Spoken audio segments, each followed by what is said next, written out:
Mr. President, Mr. Secretary General, distinguished colleagues, ladies and gentlemen. On September 6th, my small two-island state, Antigua and Barbuda, was a victim of the ferocity of Hurricane Irma, the largest storm ever endured in the Atlantic in human history. The island of Barbuda was decimated, its entire population left homeless, and its buildings reduced to empty shells.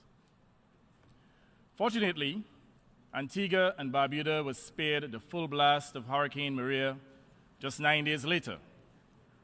Although sustained winds of up to 60 miles per hour gave us a troubling awareness of the agony visited on the nearby islands of Dominica, Guadeloupe, and Puerto Rico, Antigua and Barbuda continue to remain resilient.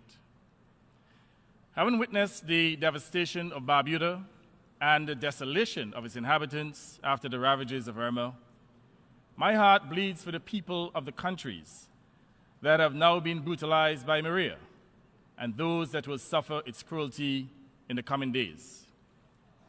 Mr. President, I have come to this assembly because I consider it important to do so, to speak to the world leaders, and to do so collectively, to share the experience of my country, as well as the huge challenges faced by the Caribbean islands.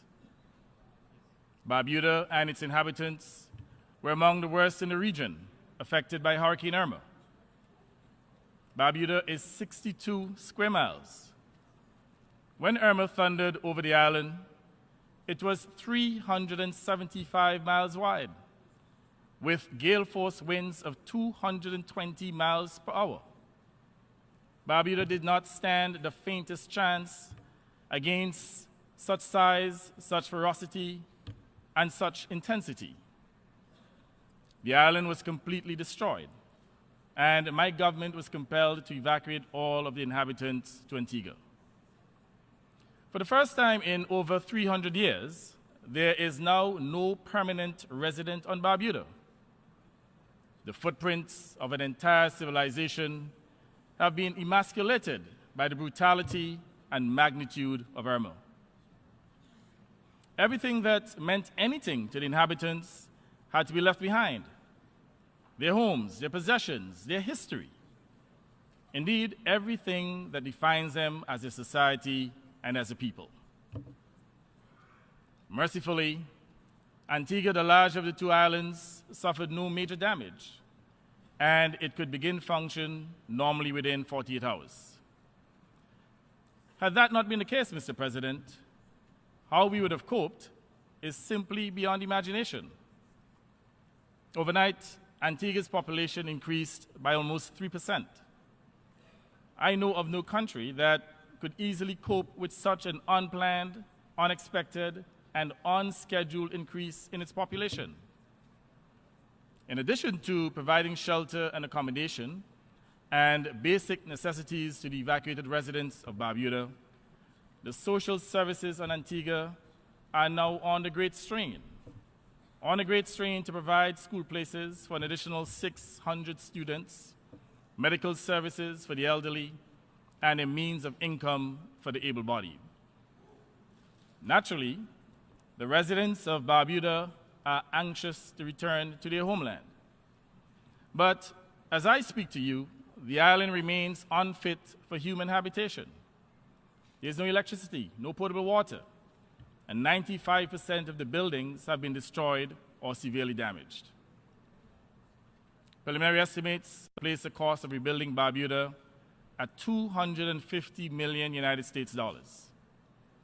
That figure, Mr. President, represents 15% or more of my country's gross domestic product of approximately $1.5 billion. It is simply a stretch beyond our reach. Antigua and Barbuda urgently requires the assistance of the international community, including the international development and finance institutions, to accomplish this vital task of rebuilding Barbuda. And I should say, Mr. President, that we have not outstretched the palm of a hand because we crave. We plead because we need. Barbuda is not only a natural disaster, it is a humanitarian crisis that now consumes Antigua. Even as my government and people look forward to the assistance of the better off nations of the world, I thank those nations and persons who were the first responders, particularly the government and people of the Bolivarian Republic of Venezuela, who went beyond the call of duty to assist.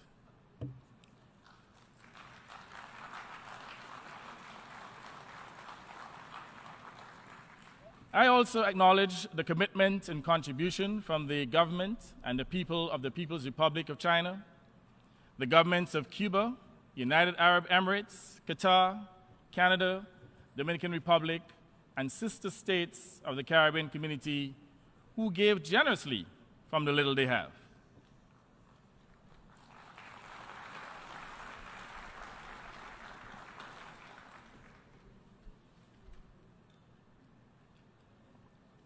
That includes Dominica, which through one wretched night lost a significant amount of precious lives and years of hard-earned development at the unrelenting battering of Hurricane Maria. On Antigua, Barbudans are being cared for as best we can with our very limited resources. But as the period of care lengthens, not only do the conditions worsen, but the cost increases, causing my government to borrow money on commercial terms at high interest rates, swelling our already burdensome national debt. Mr. President, the present international financial architecture is leaving small states such as mine behind. Whatever position on climate change any nation takes, the evidence of global warming is now irrefutably stronger. 2 Category 5 hurricanes within 12 days that unrelentingly pounded so many countries can no longer be dismissed as the vagaries of the weather, nor can they be explained as nature's doing. Hurricanes are stronger and bigger because they are absorbing moisture from increasingly warmer seas caused by global warming. And that is a man-made phenomenon whose manufacture is attributable to those nations that consume 80% or more of the world's primary energy, emitting dangerous levels of pollution into the atmosphere. All 14 Caribbean community countries together produce less than 0.1% of global emissions. That's right, less than 0.1%. We are the least of the polluters, but the largest of the casualties. The unfairness, injustice, and inequality are painfully obvious. If these frequent and brutal storms are to be withstood, Caribbean islands and certain parts of the United States need to construct more resilient buildings and infrastructure than now exists. This means, Mr. President, that the international developmental and financial institutions need to provide financing at concessionary rates without artificial impediments. If this does not happen, the subsequent cost in lives and property is too frightening to contemplate. Mr. President, increasingly, states such as mine are victims of an international economic and financial system that regards us merely as a numerical statistic or mere nuisance. We are measured by the level of our income, even though it is an insufficient and unreasonable criterion for establishing vulnerability, poverty, and need. Like many other small island states, my developing country is categorized as high income, thus denying it access to concessional financing and grant funding from international financial institutions and donor governments. It is patently obvious that the per capita income criterion is a skewed and flawed determinant. It should be eliminated, and eliminated immediately.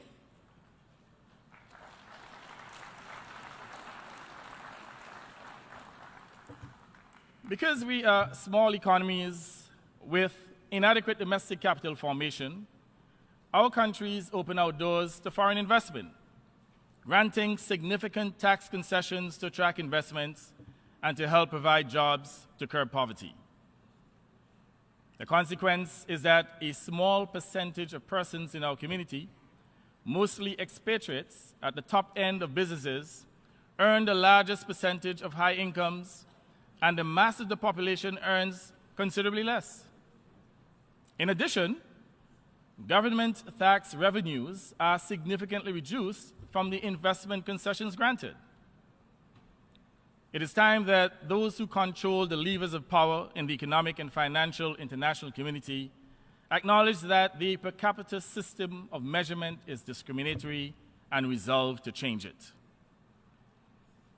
It is time that this particular swamp be drained. And now is the time for action.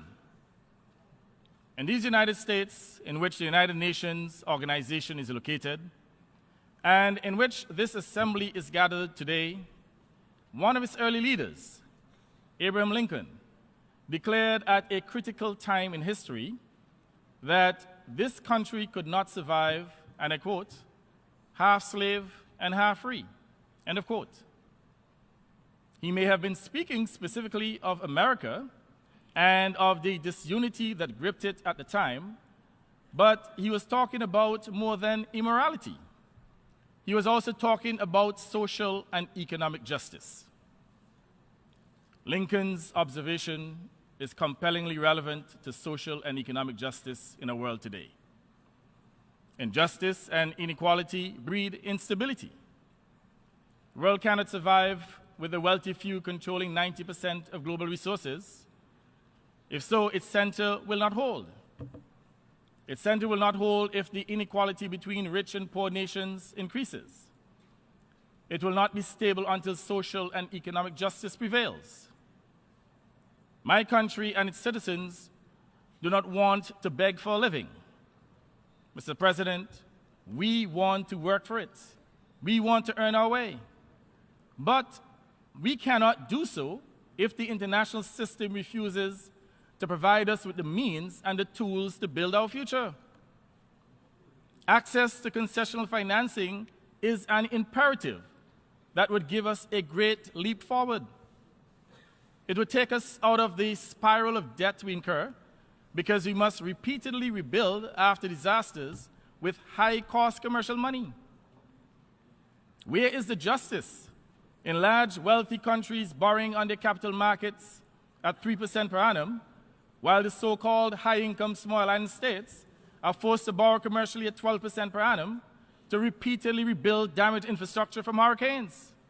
Where is the justice? It is irrational and punitive to graduate a small island state that cannot pay its debts to high-income status, thereby precluding it from much needed developmental financing. Mr. President, the theme of this Assembly's discussion is focusing on people striving for peace and a decent life for all on a sustainable planet. That is all my people and the people of small island states want. Peace and a decent life on a planet that is sustainable. We deserve nothing less, and we expect nothing less. It is in that connection that I draw attention to the fact that even in the midst of our present crisis, Antigua and Barbuda is faced with demands from a Paris Club group of wealthy countries for the settlement of $130 million incurred 4 decades ago because concessional financing was and is denied to us.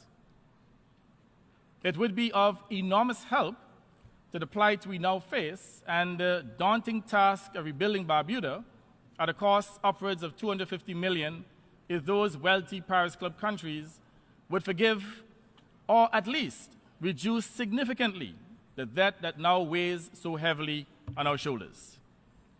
It should be noted that the amount outstanding constitutes primarily accrued interest.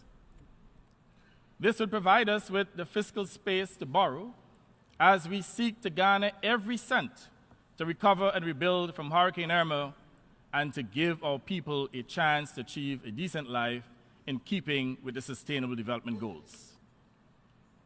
In that same context, Mr. President, my small country won a trade dispute with the United States in 2004 at the World Trade Organization, the WTO. The U.S. trade violation led to significant loss of revenues to my country and unemployment of my people.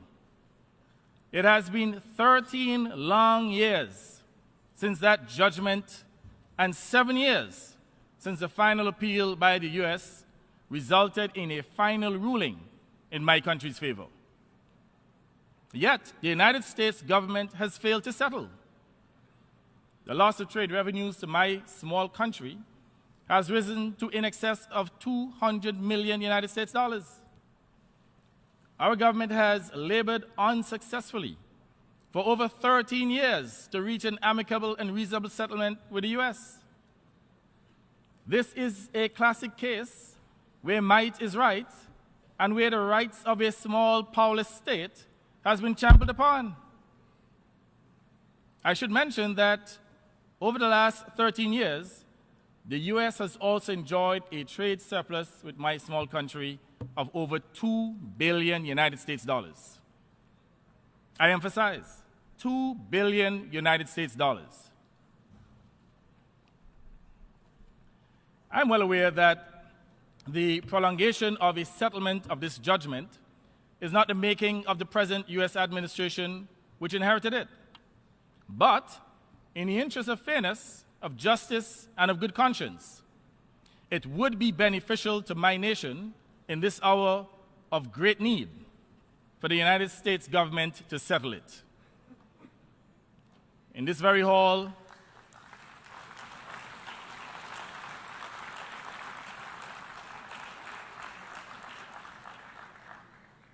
in this very hall 2 days ago, President Trump said of the United States, and I quote, "We can no longer be taken advantage of or enter into a one-sided deal where the United States gets nothing in return," end of quote.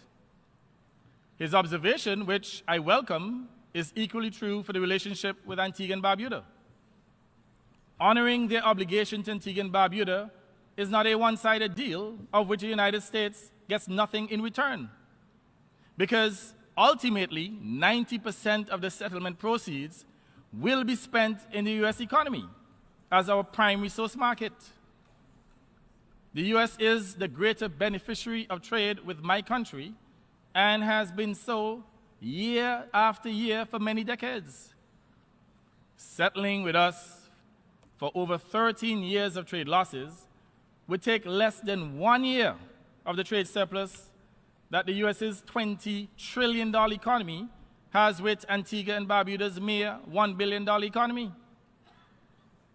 Mr. President, over the last few days, the experience of the Caribbean islands demonstrate that entire and certainly ancient communities can be snuffed out overnight, or the quality of their lives suddenly and irreversibly set back. I remind that for the first time in more than 300 years, there is no permanent human resident on Barbuda. But my government is determined to rebuild Barbuda however long it takes and with whatever resources we can muster. We are determined that no Caribbean society should be extinguished and it should remain firmly on the global map. But even as we resolve with limited means to keep our societies alive and vibrant, we call on the international community to acknowledge its obligation to all humanity and to all peoples, without whom their own societies cannot prosper and will not thrive. In the words of the poet John Donne, and I quote, "Any man's death diminishes me, because I am involved in mankind, and therefore never send to know for whom the bell tolls. It tolls for thee." As citizens of planet Earth, let us acknowledge our common humanity and work in harmony to make our world a better place. I thank you, Mr. President.